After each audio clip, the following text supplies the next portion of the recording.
Thomas Soto. Il ne lit pas dans le mar de café, pourtant il sait déjà comment se portera l'économie française l'an prochain. Nicolas Barré, bonjour. Bonjour Thomas. Alors comment ça va aller ? L'économie française connaîtra une reprise poussive. Vous avez entendu le président de la République tout à l'heure dans le journal de 8h, il le reconnaît lui-même. La santé des économies, vous savez, c'est un peu comme celle des individus. Il y en a qui ont une grosse crise et puis ça passe vite. Et puis d'autres chez qui ça traîne, ça n'en finit pas.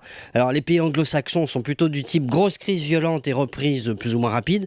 C'est ce qu'on voit en ce moment aux États-Unis et au Royaume-Uni. La France, c'est le contraire. La crise a été moins violente, elle a été amortie avec de fortes doses d'anesthésiants à base de dépenses publiques, mais la maladie dure plus longtemps. On a du mal à en sortir.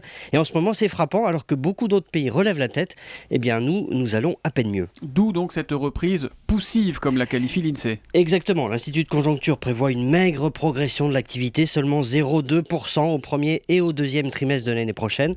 C'est-à-dire en fait un rythme 2 fois plus faible que ce qu'on a en ce moment, puisque au quatrième trimestre de cette année, on est autour de 0,4%. Donc c'est vraiment pas la forme. Pourquoi ? Parce que tous les moteurs de l'économie se tournent au ralenti, la consommation, l'investissement, les exportations.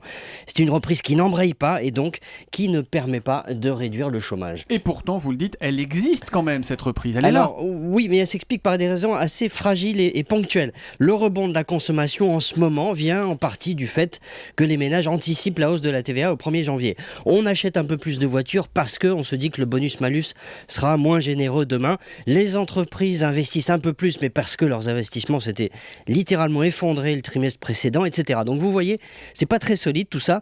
La bonne nouvelle, il y en a quand même, c'est que l'économie mondiale va mieux. La croissance sera presque partout plus forte l'année prochaine. Donc il faut absolument qu'on arrive à s'accrocher au wagon. Il faut y croire. Ça n'est pas encore gagné. On va se consoler, Nicolas, en se disant que qui va piano va sano. Exactement. Et qui va sano va lontano. Oui. Même vous, Nicolas Barré, directeur de la rédaction des Échos, vous êtes un peu optimiste. C'est l'esprit de Noël. L'édito Écho, tous les matins à 8h25 sur Europe 1. Bonne journée, Nicolas. Bonne journée.